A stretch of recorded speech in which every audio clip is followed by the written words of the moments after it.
63 रावण सीता संवाद। रावण सीता संवाद।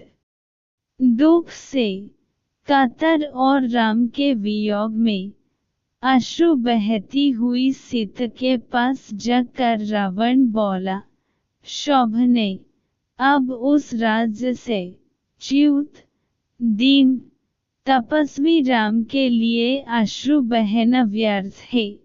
राम में इतनी शक्ति कहन है कि यहाँ तक आने का मनोरथ भी कर सके, तो उसे विस्मृत कर दे।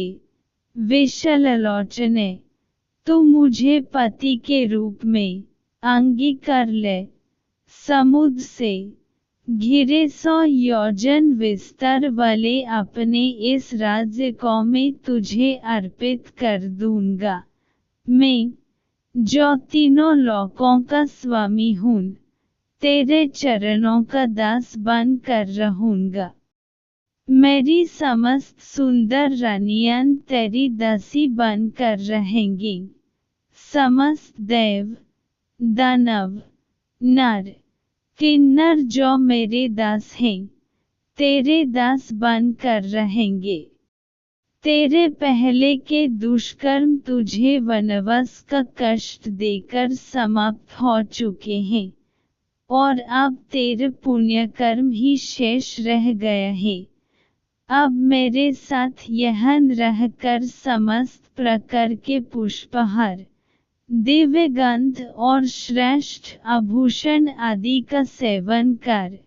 सुमुखी, तेरे यह कमल के समान सुंदर, निर्मल और मनोहर मुख शोक से पीड़ित होकर शोभाहीन हो गया है। मुझे स्वीकार करके उसे पुनः शोभायमान कर। धर्म और लोकलाज का भय निर्मूल है। यह सब मात्र तेरे मिथ्या विचार हैं।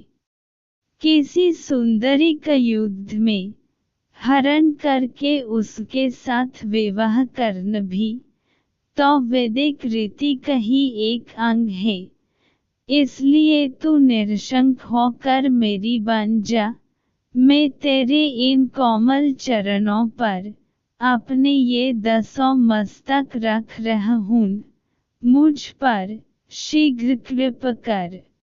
रावण के इन वचनों को सुनकर शोक से कष्टपति हुई वैदेही अपने और रावण के बीच में तिनके का ओट करके बोली, हे नरधम, परम पराक्रमी, धर्मपरायण एवं सत्याप्रतिज दशरथ नंदन श्री रामचंद्र जी ही मेरे पति हैं।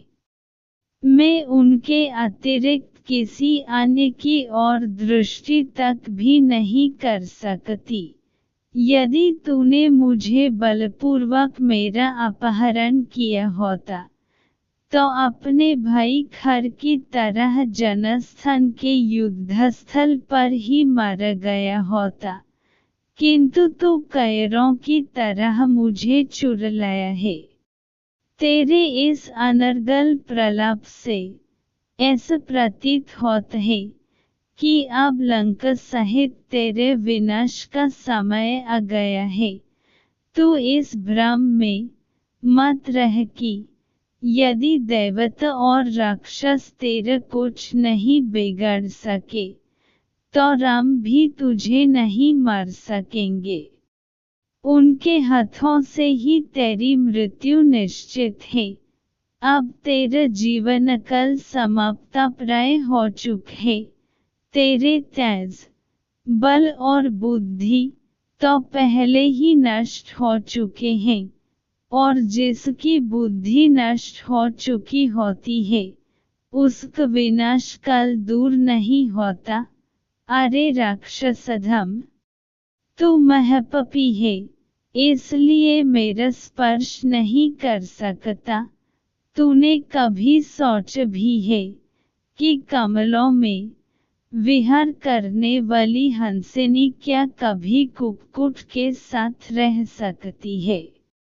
तू मेरे इस संजय शून्य जड़ शरीर को बांध कर रख ले या काट डाल, पर मैं कलंक देने वाला कोई भी निंदनीय कार्य नहीं कर सकती।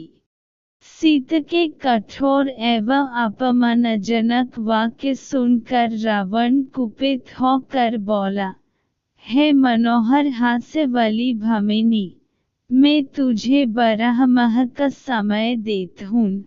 यदि 1 वर्ष के अंदर तू स्वेच्छापूर्वक मेरे पास नहीं आई, तो मैं तेरे टुकड़े टुकड़े कर दूंगा। फिर वह राक्षसनियों से बोला, तुम इसे यहाँ से अशोक वाटिका में ले जाकर रखो और जितना भय और कष्ट दे सकती हो दो। लंकापति रावण की आज्ञा पाकर राक्षसनियन सीता को अशोक वाटिका में ले गई।